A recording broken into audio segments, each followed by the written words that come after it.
Hello, good morning, good afternoon, good evening. एक बार फिर VRA TV में आपका बहुत बहुत स्वागत है। आप लोगों ने जितना सपोर्ट और प्यार दिया उसके लिए बहुत बहुत धन्यवाद।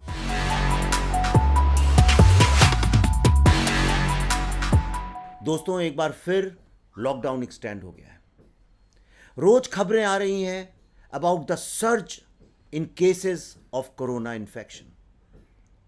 एक तरफ लोग मर रहे हैं, दूसरी तरफ अमेरिका जैसी कंट्री में एक्सपोनेंशियली ये बढ़ रहा है क्योंकि लोग थोड़े से कॉम्प्लिसेंट हो गए थे। बम्बई जहाँ मैं रहता हूँ, यहाँ पे भी सेक्शन 144 लग गया है। 2 किलोमीटर से ज़्यादा दूरी में आप जा नहीं सकते हैं, इसलिए क्योंकि जब लॉकडाउन शुरू में खुला था तो लोगों ने उसको बहुत ईजिली ले लिया था।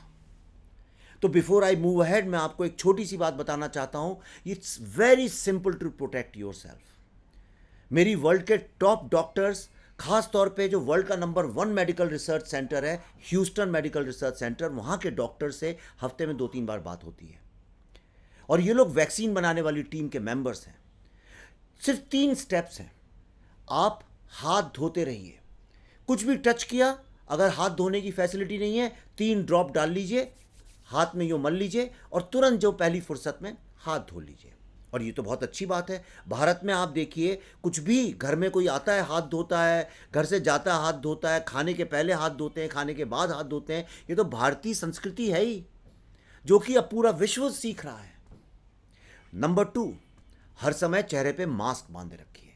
और ये बात समझने में भारतीयों को बहुत दिक्कत भी नहीं होनी चाहिए, क्योंकि भारत की 70% से ज़्यादा जनता, आप देखिए, गमछे बांध के घूमती है गर्मी के कारण, धूल के कारण। आपने लड़कियों को देखा होगा, कॉलेज जाने वाली, जो स्कूटर चलाती हैं, साइकिलों में जाती हैं, वो पूरा का पूरा अपना ढके रहती हैं। भारत के लिए अपनी नाक और मुंह को किसी कपड़े या गमछे से बांधे रहना या चुन्नियों से बांधे रहना कोई बहुत नई बात नहीं है। ये बात भी भारत से आज पूरा विश्व सीख रहा है। और तीसरी बात, लोगों से दूर रहना। 6 फीट तो मिनिमम, पर उससे ज़्यादा दूर रह सके तो उससे ज़्यादा दूर रहना। आप ये 3 चीज़ें फॉलो करें तो आपका जीवन सुरक्षित रह सकता है। और ये जो दूरी की बात है, ये कोई गलत बात नहीं है। आप देखिए, भारत में एक प्रथा रही है दूर से नमस्कार करने की। शेक हैंड हमारी प्रथा नहीं है, ये भी भारत से ही सारी दुनिया सीख रही है। और दूसरा, हमारे यहाँ एक दूर खड़े होके सामने वाले को प्रॉपर रिस्पेक्ट देके बात करने की प्रथा हमेशा से रही है। इसीलिए टेबल पे बैठ के खाना खाने की जो प्रथा विदेश की है, वेस्ट की है, वो हमारे यहाँ कभी रही नहीं है। तो अब मॉडर्न ज़माने में हमने अपना ली है। हमारे यहाँ हमेशा प्रथा नीचे बैठ के, दूर आमने सामने बैठ के खाना खाने की रही है। अगर देखा जाए तो भारत की कई सारी ऐसी चीज़ें हैं, जैसे हल्दी का प्रयोग करना, लौंग का प्रयोग करना, काढ़ा पीना, थोड़ा दरवाजे खिड़कियां खुली रखना जिससे इम्यूनिटी बढ़े, कीटाणु घर से बाहर निकल जाएं, गोबर से घर को लीपना, इस तरह की तमाम अगर जाएं तो इसमें घंटों बीत जाएंगे। तो आज मैं आपसे यही चर्चा करने वाला हूं कि जो ये नई दुनिया बनने वाली है, ये जो महामारी के बाद जो नई दुनिया है, इसमें भारत की विचारधारा का क्या रोल होगा। लेकिन उसके पहले मैं आपको यह बताना चाहता हूं कि आप पूरे अगर विश्व का इतिहास देखें, हजारों लाखों साल का ह्यूमैनिटी का इतिहास देखें, तो इसमें यह पूरा इतिहास वायलेंस से भरा हुआ है। लगातार कॉन्फ्लिक्ट, स्ट्रगल, लड़ाई से भरा हुआ है। ऐसा क्यों है?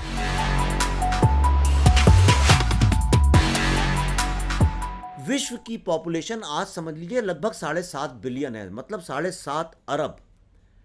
और इस दुनिया में एक वक्त में, at any given moment, 7.5 billion agendas चलते रहे हैं। दोस्तों, आज ये महामारी इतनी ज़्यादा फैल गई है कि कई बार तो ऐसा लगता है कि आगे क्या होगा।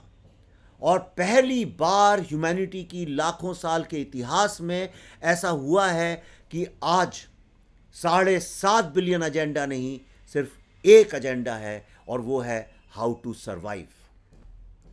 एक तरफ वैज्ञानिक लोग, नोबेल लॉरेट लोग, WHO जैसी ऑर्गेनाइजेशंस कह रही हैं कि worse is yet to come. ऐसा भी कहा जा रहा है साइंटिस्ट्स और रिसर्च ऑर्गेनाइजेशंस के द्वारा कि शायद और पेंडेमिक्स आएंगी जो कि धीरे धीरे वर्ल्ड की 50% पॉपुलेशन पूरी खत्म हो सकती है। एक तरफ ऐसी निराशाजनक खतरनाक बातें चल रही हैं और वहीं दूसरी तरफ मैंने आज पढ़ा कि पोर्चुगल में एक लड़का जो कि यूरोप में है, एक छोटी सी बोट में 90 डेज लगातार 90 दिन छोटी सी अपनी नाव में पूरा अटलांटिक क्रॉस करके लैटिन अमेरिका में जहां उसके बुजुर्ग पिताजी रहते थे उनसे मिलने गया कि ताकि उन्हें कुछ हो तो आखिरी वक्त में उनके साथ रह सके। इतनी होप भरी भी खबरें आ रही हैं और ऐसे में ये कोई बहुत अचंभे वाली बात नहीं है कि एक नए विश्व की, एक न्यू वर्ल्ड की, एक न्यू ह्यूमन कोड की, एक न्यू ह्यूमन ऑर्गेनाइजेशन की स्ट्रक्चर ऑर्डर की बात चल रही है। तो ये जो न्यू वर्ल्ड की जो कल्पना है, ये न्यू वर्ल्ड कैसा होगा, क्या होंगी इसकी मान्यताएं, क्या होंगी इसकी वैल्यूज, कौन से ऐसे वो प्रिंसिपल्स होंगे जिस पे ये आधारित होगा? क्या consumerism, dominant technology, silicon valley की कॉरपोरेट ग्रीड, कंट्रीज के ईगोस, ये जो डोमिनेशन, ग्रीड, ईगो की जो है, क्या ये नए प्रिंसिपल्स होंगे? क्या मल्टीलेटरलिज्म नए प्रिंसिपल्स होंगे? क्या ये जो हमने इक्वालिटी, डेमोक्रेसी, सोशलिज्म, लिबरलिज्म, ये जो कॉन्सेप्ट्स बनाए हैं जो धीरे धीरे सब फेल होते जा रहे हैं, क्या इनके प्रिंसिपल्स होंगे? क्या यूरोपियन वेस्टर्न प्रिंसिपल्स होंगे या ईस्टर्न प्रिंसिपल्स होंगे? आज अगर आप देखें तो जो पूरा वेस्टर्न वर्ल्ड है वो बाहर से तो बहुत धनी और रिच है लेकिन अंदर से बहुत गरीब है, और जो ईस्टर्न वर्ल्ड है वो अंदर से तो बहुत धनी और रईस है स्पिरिचुअलिज्म के कारण, लेकिन बाहर से बहुत गरीब है। तो ऐसे में कौन सी मान्यताएं निकल के सामने आएंगी?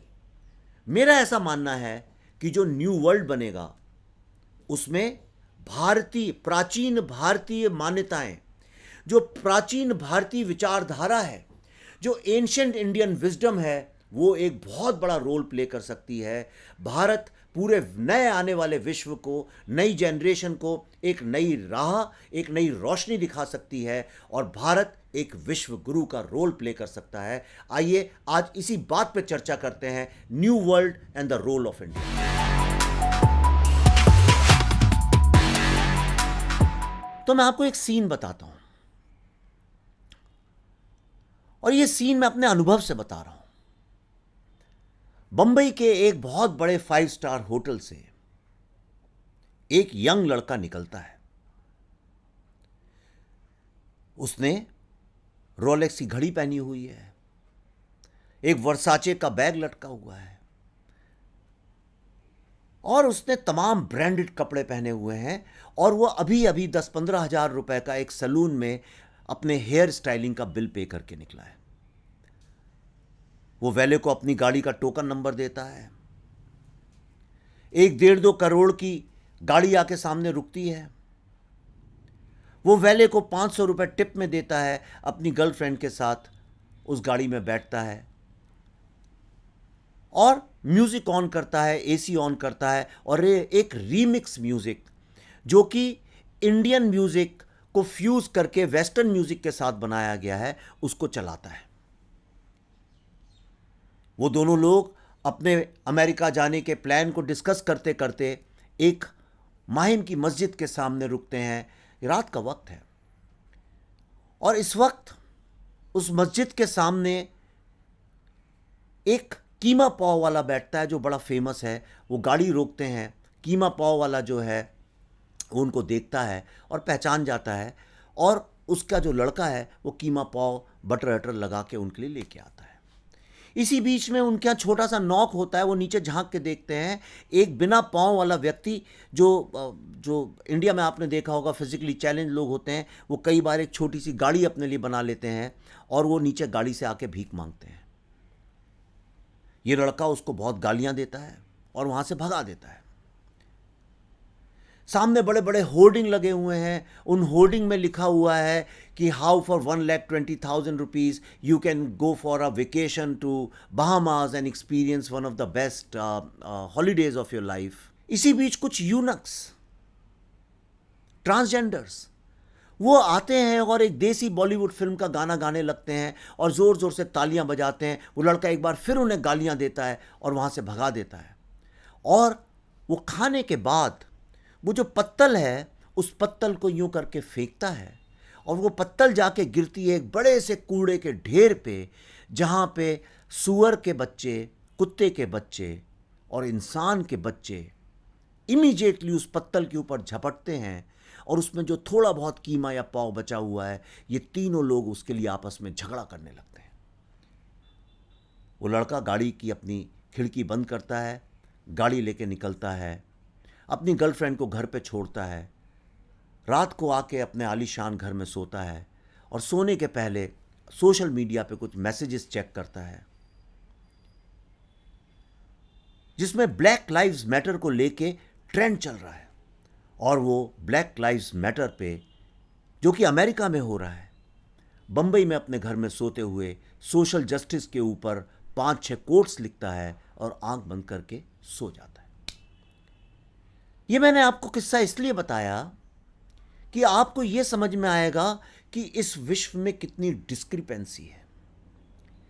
एक तरफ ऐसी प्रीमियम ऑसम जिंदगी चल रही है जिसकी कल्पना करना मुश्किल है, जिसकी चर्चा सिर्फ जो रोमन डिबॉचरी है उसमें मिलती है, जो अय्याशी की, ऐशो आराम की जो जिंदगी है, एक ऐसा एस्पिरेशन जो कि आपको बहामास में एक ऐसा छुट्टी का एक्सपीरियंस दे सकता है जिसकी ब्लू वाटर्स में जिसकी कल्पना करना मुश्किल है। और दूसरी तरफ इंसान के बच्चे, सूअर के बच्चे और कुत्ते के बच्चे आपस में एक छोटे से वो पाव के टुकड़े के लिए बचे हुए कीमा को चाटते हुए आपस में एक दूसरे को अपने खुर से लड़ाई लड़ रहे हैं।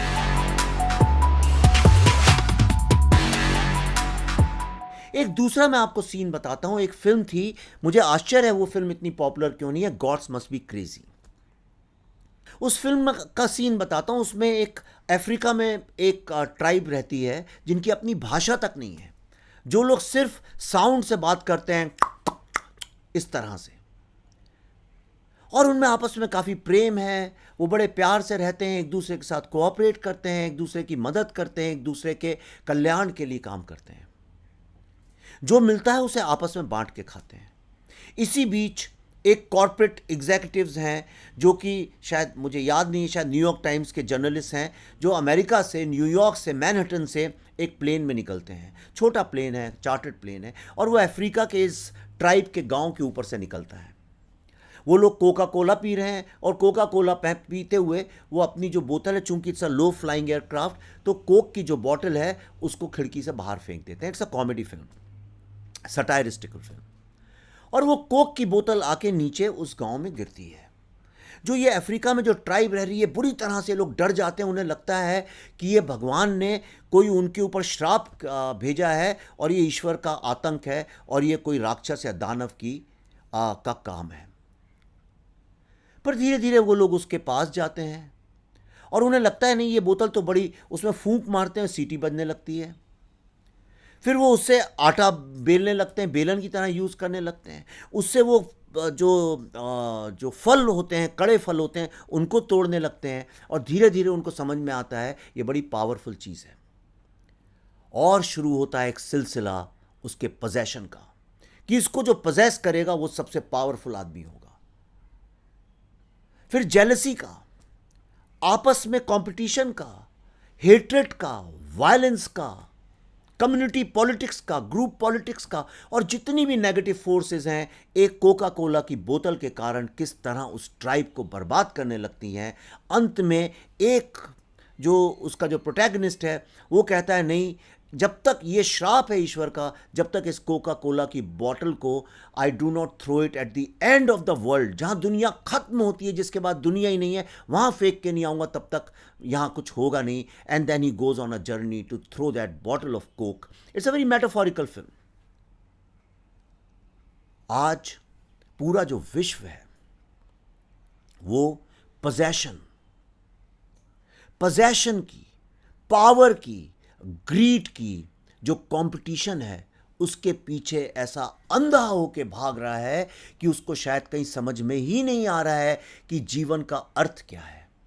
और ये जीवन का जो अर्थ है, इसको ढूंढते ढूंढते आज हम एक ऐसी जगह पे आके खड़े हो गए हैं जहां पे चारों तरफ अंधकार है। और ऐसे में भारत का क्या रोल है? तो भारत की जो मूल विचारधारा है वो है सादा जीवन उच्च विचार।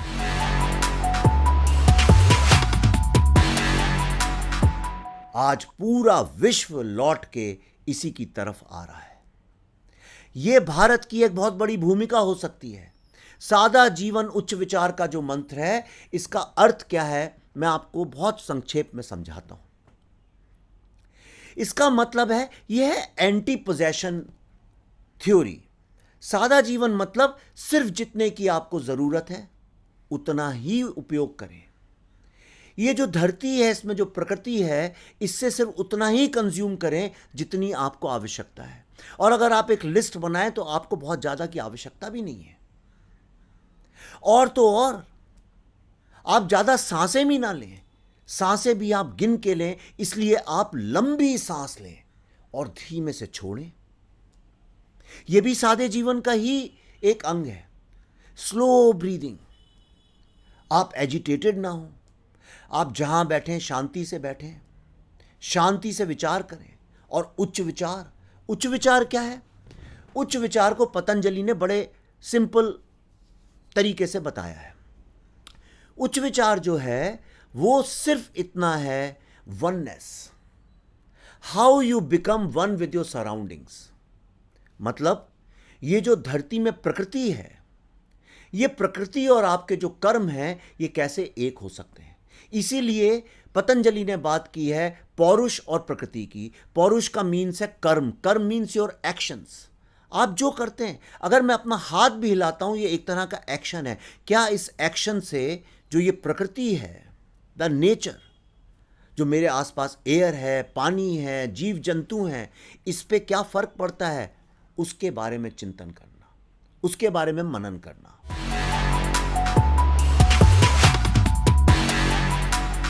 तो आइए जीवन के एक एक पहलू को समझने की कोशिश करते हैं कि नई दुनिया में, इस न्यू वर्ल्ड में वो कैसा होगा। सबसे पहले बात करते हैं पॉलिटिक्स की। विश्व में ऐसी कोई चीज नहीं है जो राजनीति से अछूती हो। जो कुछ हमारे चारों तरफ हो रहा है, ये कोरोना की भी जो समस्या है, आप लिख के ले लीजिए, अंत में ये सारी की सारी राजनीति से ही जुड़ी हुई निकलेगी। क्योंकि राजनीति ही तो पॉलिसीज बनाती है। राजनीति के ही कारण तो इस दुनिया में जो कुछ भी होता है वो हो रहा है। और ये राजनीति थी सेकेंड वर्ल्ड वॉर के बाद। सबको लगा, जब यूएनओ की कल्पना की गई तो सबको ये लगा कि अब वक्त आ गया है इंटरनेशनल कोऑपरेशन का। तो हमने जो फ्री मार्केट की कल्पना की, वो भी इसीलिए सोच के की कि इंसान के अंदर एक फ्री विल है और उसमें टोटल फ्रीडम होनी चाहिए, जिसमें जितनी ज़्यादा कैपेसिटी होगी वो उसके हिसाब से प्रोड्यूस करेगा, उसके हिसाब से उसको पैसा मिलेगा। But there will be a free trade and free flow of goods and services, so that गरीब से गरीब आदमी भी उसका फायदा उठा सके। और इसके पीछे एक परिकल्पना ये थी कि इससे गरीबी कम होगी और इक्वालिटी धीरे धीरे बढ़ती जाएगी और लोग over a period of time बराबर होते जाएंगे। लेकिन मैंने जैसे आपको पहला किस्सा बताया, एक अमीर लड़का जो अपनी गाड़ी में निकलता है और किस तरह से कुत्ते के बच्चे और इंसान के बच्चे एक पाव के टुकड़े के लिए आपस में लड़ाई करते हैं। मैंने जो आपको गॉड मस्ट बी क्रेजी का किस्सा बताया, इस तरह की इनइक्वालिटी जो है ये बढ़ती जा रही है। और आज दुनिया में इतनी ज़्यादा डिस्क्रिपेंसी है, डिस्पाइट ऑल दिस मल्टीलेटरलिज्म। और इसको कम करने के लिए हमने एक कल्पना की, ग्लोबलाइजेशन की। ग्लोबलाइजेशन इसलिए चालू किया गया ताकि there is a free flow of information, there is a free flow of communication, there is free connectivity.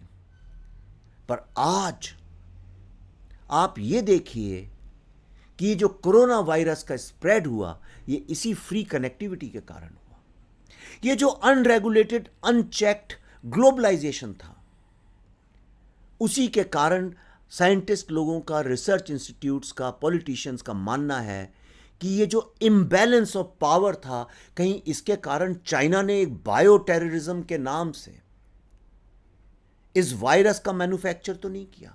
क्योंकि इसके जितने सिम्टम्स हैं, इसकी जितनी ट्रेट्स और क्वालिटीज़ हैं, ये सारे नेचुरल नहीं हैं। ये ऐसा लगता है कि ये सिंथेटिकली क्रिएट किया गया है।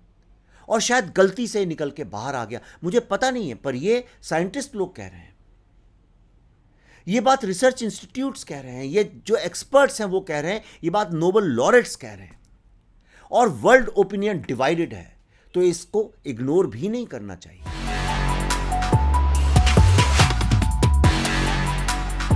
ऐसे में एक बार फिर जो हमारी पॉलिटिक्स को लेके जो कल्पना थी, जो हम लोगों का जो एक पूरा विचार था, वो पूरा केंद्रित था संयम।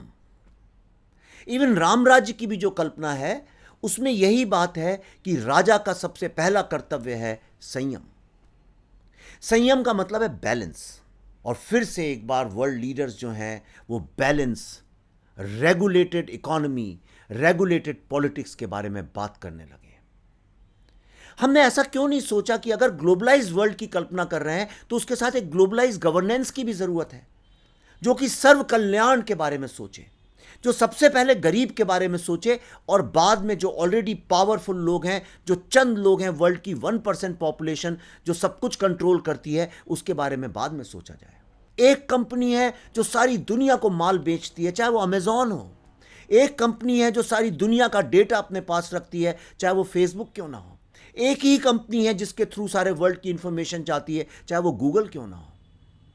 एक तरफ तो इतने पावरफुल कॉरपोरेशंस हैं जो अपने आप में एम्पायर्स हैं, जो ब्रॉन्ज एज के जो एम्पायर्स थे, जो ये रोमन एम्पायर्स थे, उनकी तरह इतने बड़े बड़े एम्पायर्स जो सारे वर्ल्ड को कंट्रोल करते हैं। और actually there is nothing free in this world because they control, they dictate everything. और दूसरी तरफ इतने गरीब लोग हैं। आपने देखा होगा कि अभी जब लॉकडाउन चालू हुआ, मैंने अपनी आंखों से देखा कि एक आदमी 30-35 साल का, जिसकी शक्ल देखने, झुर्रियां देख के, हाथ पांव देख के लगता था जैसे कि उसका बुढ़ापा उसको बचपन में ही आ गया हो, वो अपने बच्चे को यहाँ पे लाद के, छोटी बच्ची को यहाँ लाद के, ऊपर एक छोटा कुत्ता रखा हुआ था उसके ऊपर, और वो अपनी माँ को किस तरह से पकड़ के 2-2 बैग्स लादे हुए अपनी बीवी के साथ नंगे पांव गर्मी में घर जा रहा था।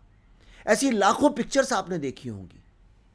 आपने देखा होगा किस तरह लोग भूख के कारण मरते हैं। आपने इथोपिया की पिक्चर्स देखी होंगी जहां पे निराला ने जैसे लिखा था, पेट पीठ मिलकर एक बूढ़ा चलता लाठी टेक।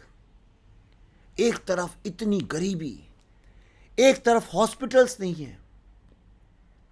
आज यह हालत है कि लोगों को जलाने के लिए, लोगों को दफनाने के लिए जमीन नहीं मिल रही है, लाइनें लगी हुई हैं।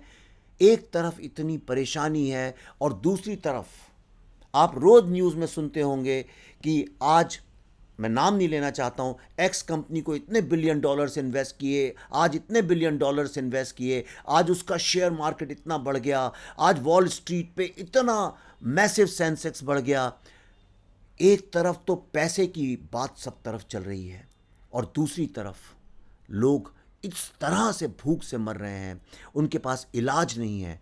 ये जो डिस्क्रिपेंसी है हेल्थ को लेके, क्या ये चिंता का विषय नहीं है? इसीलिए फिर से सर्व कल्याण, जो राम राज्य की हमने कल्पना की है, आज फिर से लोग उसके बारे में बात कर रहे हैं। अगर आप सीरियस पब्लिकेशंस पढ़ें, अगर आप सीरियस डिस्कशन सुने, तो everybody now is talking about a globalised world. और ग्लोबलाइज्ड वर्ल्ड का जो सबसे पहला कर्तव्य बताया जा रहा है वो इस डिस्क्रिपेंसी को, हैव्स और हैव नॉट्स की, कम करने की, और सबको एक यूनिफॉर्म लेवल पे हेल्थ, क्योंकि वो जान है तो जहान है, वो प्रोवाइड करने की। तो मैं ऐसा मानता हूं कि जो न्यू वर्ल्ड है वो सर्व कल्याण के प्रिंसिपल पे बेस्ड होना चाहिए, चाहे वो पॉलिटिक्स हो, चाहे वो ग्रोथ हो या डेवलपमेंट हो। दूसरा जो सबसे बड़ा प्रॉब्लम है, हम लोगों ने ग्रोथ को ही डेवलपमेंट मान लिया, जबकि ग्रोथ जो है वो सिर्फ क्वांटिटेटिव होती है, डेवलपमेंट क्वालिटेटिव होता है। इसीलिए भारत में जो कॉन्सेप्ट है वो है विकास का। लोग बच्चों का नाम रखते हैं विकास। विकास हमेशा क्वालिटेटिव होता है। विकास का मतलब है कि आप जैसे बच्चे बड़े होते जाते हैं, उन समृद्ध होते जाते हैं, वो समृद्धि सिर्फ पैसे में ही नहीं तौली जाए, वो समृद्धि जो है वो उनकी बुद्धि, जो एनलाइटनमेंट है, जो विजडम है, उसमें तौली जाए। इसीलिए देखिए, जो सिर्फ बड़ा हो जाता है, हमारे कहते हैं बड़ा हुआ तो क्या हुआ, जैसे पेड़ खजूर, पंथी को छाया नहीं फल लागे अति दूर। ऐसे बड़प्पन का क्या फायदा? इसीलिए विकास का जो कॉन्सेप्ट है, हम लोग बात बहुत करते हैं डेवलपमेंट की, विकास की, लेकिन अल्टीमेटली इस विकास को हम लोग कितने ब्रिजेस बनाए, कितनी सड़कें बनाई, इसी पे लाके खड़ा कर देते हैं। कितने मॉल्स बनाए, कितने मल्टीप्लेक्सेस बनाए। हम ये नहीं कहते हैं कि वो ब्रिज बनाने से, वो सड़क बनाने से आम आदमी का क्या फायदा हुआ। क्या उसको हेल्थ मिली? क्या उसको हैप्पीनेस मिली? क्या उसको सुख मिला? जब हम इन चीज़ों के बारे में चिंता करना शुरू करेंगे, जब इसको लेके सारी की सारी गवर्नमेंट्स इसको अपनी टॉप प्रायोरिटी मानेंगी, तभी सर्व कल्याण होगा, और वो सिर्फ संयम से होगा।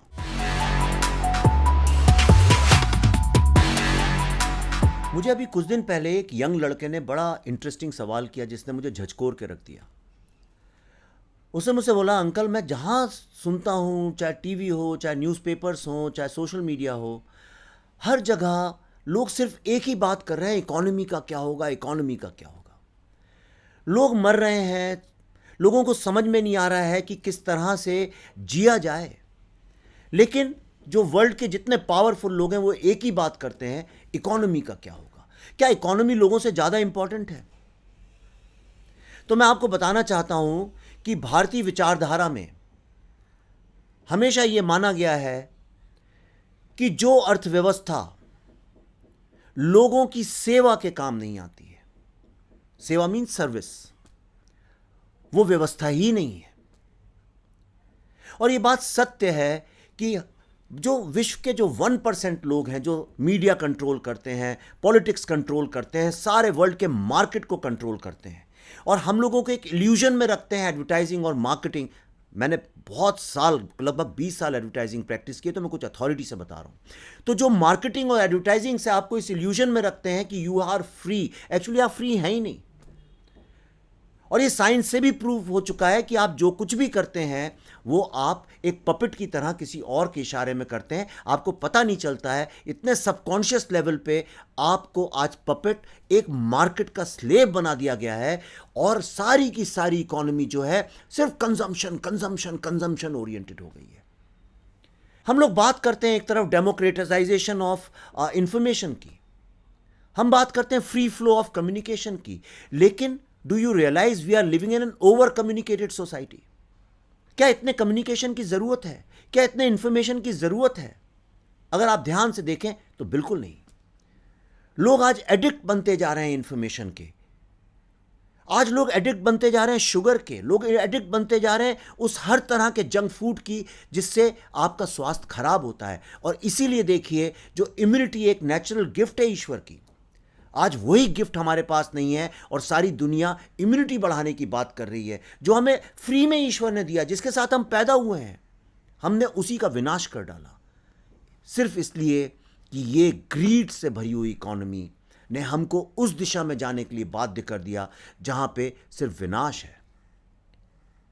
और हमको जिसकी जरूरत है वो है सर्विस बेस्ड इकोनॉमी, या इंग्लिश में उसे बोले तो केयर इकोनॉमी। तो जो न्यू वर्ल्ड है उसमें मैं कल्पना करता हूं कि इकोनॉमी जो है हम सब सिटीजन्स को फोर्स करना चाहिए, it should be care based economy, which means service सेवा बेस्ड इकोनॉमी। और इसी से अगली बात निकलती है जो है हेल्थ की। यह हेल्थ की बात करना इसलिए बहुत इंपॉर्टेंट है क्योंकि हेल्थ को ही लेके तो आज सब हम परेशान हैं।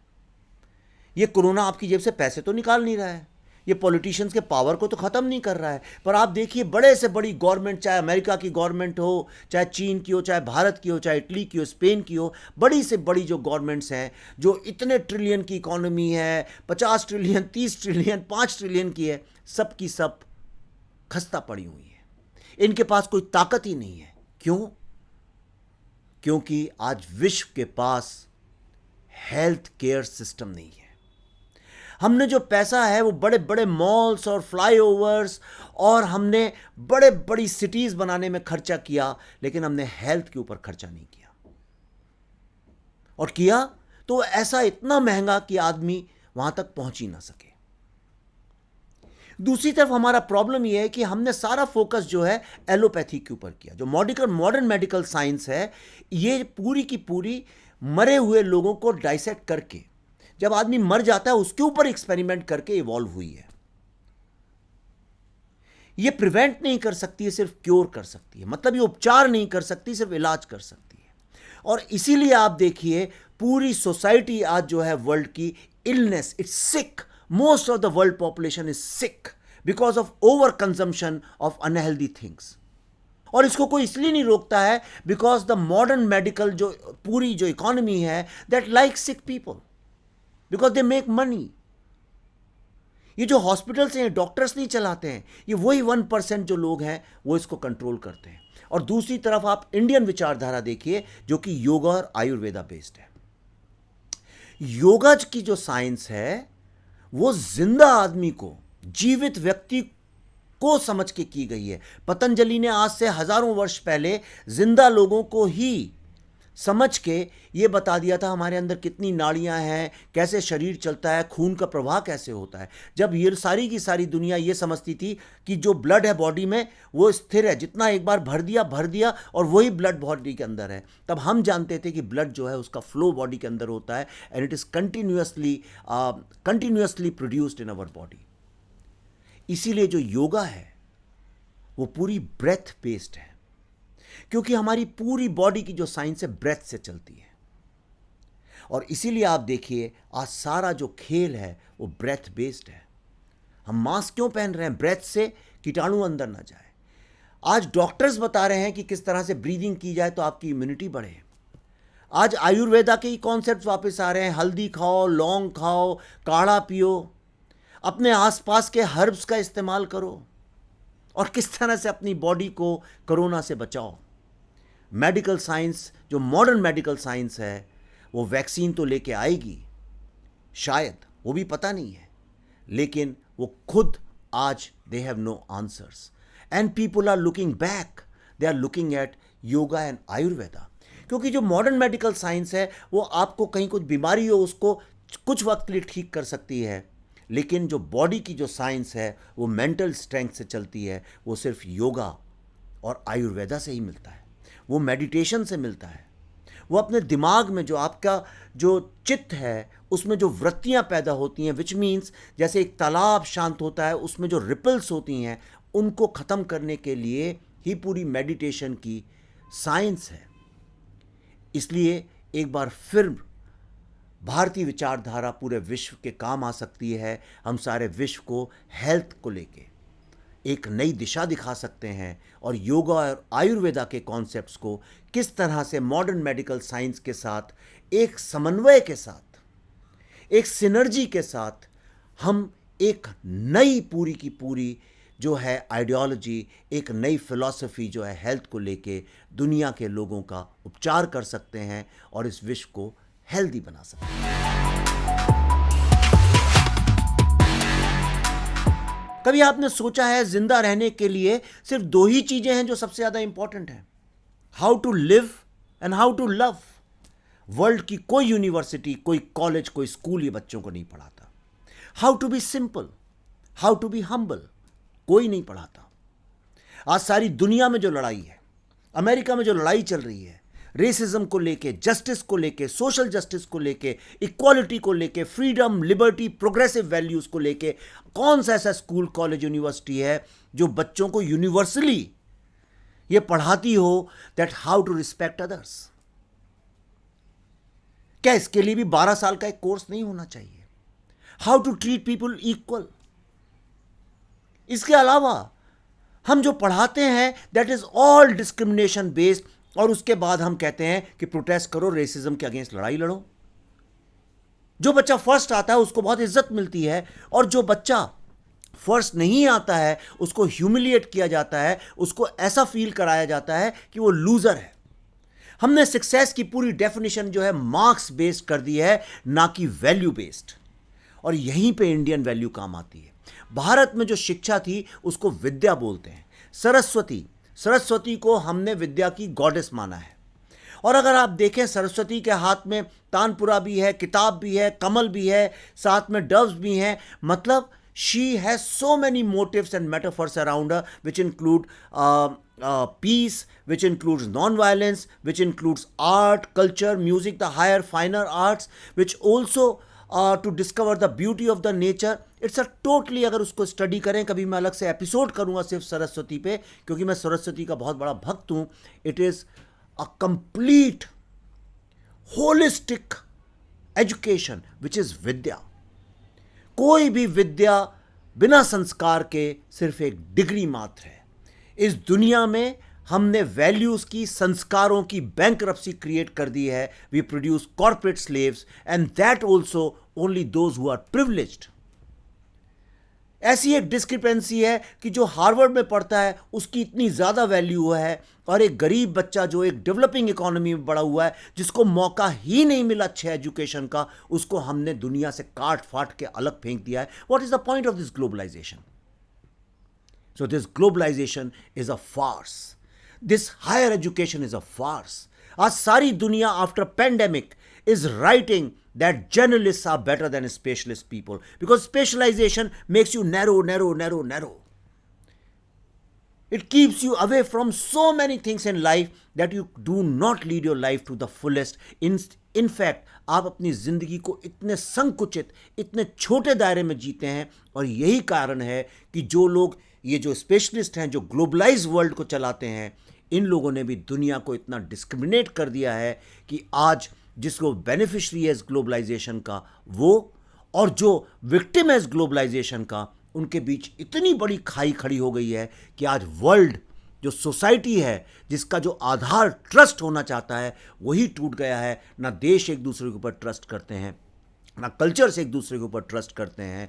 और इसके कारण सारा का सारा वर्ल्ड आज वापस ट्राइबलिज्म की तरफ जा रहा है, वापस नेशनलिज्म की तरफ जा रहा है. इसका एग्जाम्पल है अमेरिका, इसका एग्जाम्पल है ब्रेक्सिट, इसका एग्जाम्पल है चाइना, इसका एग्जाम्पल है फ्रांस, इसका एग्जाम्पल है इंडिया, और तमाम विश्व की जो कंट्रीज़ हैं एक बार फिर से अपने कल्चर को एम्पावर करने के लिए असर्ट कर रही हैं अपने आप को.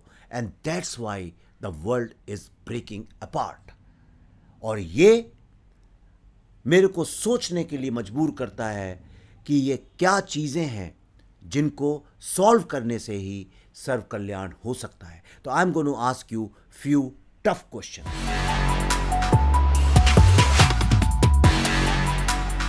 बहुत इंपॉर्टेंट सवाल मैं आपसे पूछना चाहता हूं कि जो पूरा का पूरा जो ग्लोबलाइजेशन हमने कनेक्टिविटी और कम्युनिकेशन के नाम पे पैदा किया है, क्या आपको वाकई इतने कम्युनिकेशन की ज़रूरत है? अगर इतने सारे कम्युनिकेशन की ज़रूरत है तो मुझे ये बताइए कि आपने अभी से 20 मिनट पहले कौन सा मैसेज पढ़ा था, क्या आपको याद भी है? आज सुबह आपका किसी से क्या कम्युनिकेशन हुआ था, आपको याद भी है? आज नौबत यह आ गई है कि हम हेडलाइन पढ़ते हैं, कंटेंट पढ़ते नहीं हैं. हम लोग डीप मीनिंगफुल रिलेशनशिप की जगह सिर्फ सुपरफिशियल हाय हेलो की रिलेशनशिप पे आ गए हैं.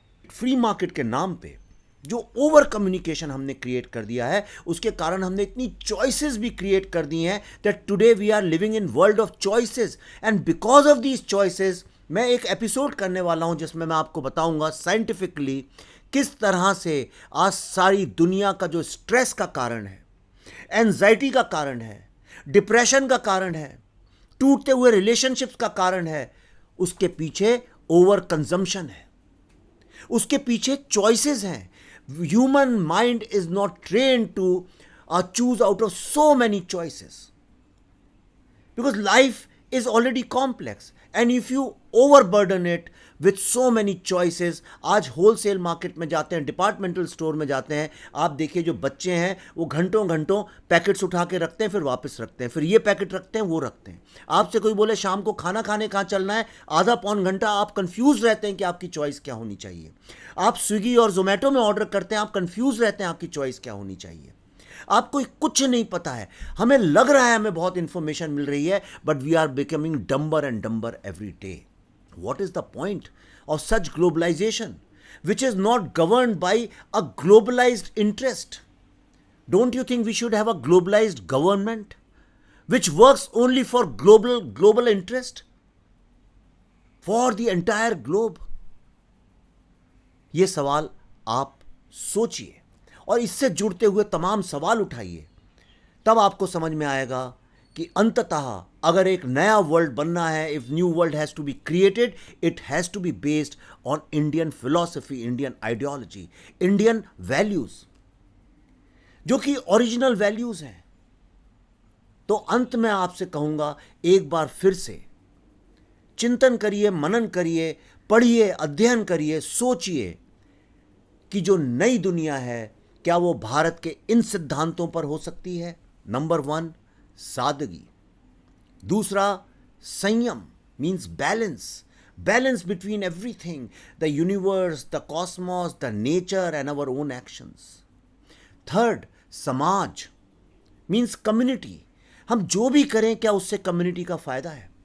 परिवार भी एक कम्युनिटी है और कई परिवारों को जोड़ के ही समाज बनता है, उन्हीं समाज को जोड़ के एक राष्ट्र बनता है।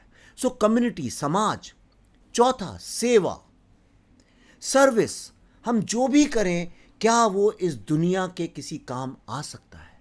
And last but not the least, संस्कार, विच मीन्स वैल्यूज।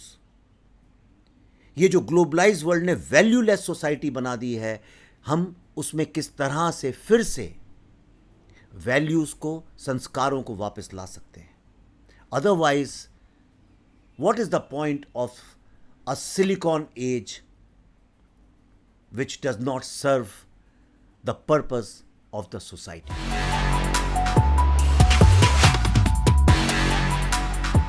तो दोस्तों, इसमें कोई शक नहीं कि ये जो कोरोना की जो समस्या दुनिया के सामने खड़ी हुई है, इसके पीछे ग्लोबलाइजेशन बहुत बड़ा फैक्टर है। मैं ग्लोबलाइजेशन के अगेंस्ट नहीं हूं, provided we have a globalisation with a global government and with only one purpose, that is the interest of everyone on the globe. Without that global interest, globalization has no meaning. तो जो ये नया world है, new world, इसकी जो हम कल्पना कर रहे हैं, जिसकी बात कर रहे हैं, अगर ये नए वर्ल्ड को की रचना करनी है तो it has to be based only on one philosophy, and which is not communism, which is not democracy, which is not capitalism, which is not liberalism, and which is not all these things, which is only humanism. And humanism का मतलब यह है कि हर human being का world के resources पे उतना ही हक होना चाहिए जितना किसी और का। ये जो हम इकोनॉमिक्स में जीडीपी की बात करते हैं, इसमें हर ह्यूमन बीइंग की हैप्पीनेस, हर ह्यूमन बीइंग का जो कल्याण है, उसका भी फैक्टर इन होना चाहिए। और यहां पे भारतीय विचारधारा आती है, सर्व कल्याण। अंत में मैं सिर्फ इतना कहूंगा कि जिस सिलिकॉन एज पे हम गर्व करते हैं, वो सिलिकॉन जिससे माइक्रोचिप बनती है, वही सिलिकॉन जिससे हम आर्टिफिशियल इंटेलिजेंस की तरफ जा रहे हैं, आज वही सिलिकॉन एज जो है सिलिकॉन फॉर सेल्फ इंटरेस्ट बन के रह गया है। Now it's time to shift to silicon for society, मतलब सर्व कल्याण। तो दोस्तों, आप भी सोचिए, अपने आप से सवाल पूछिए और देखिए कि सर्व कल्याण किस में है। धन्यवाद। Good evening, good night, and be happy.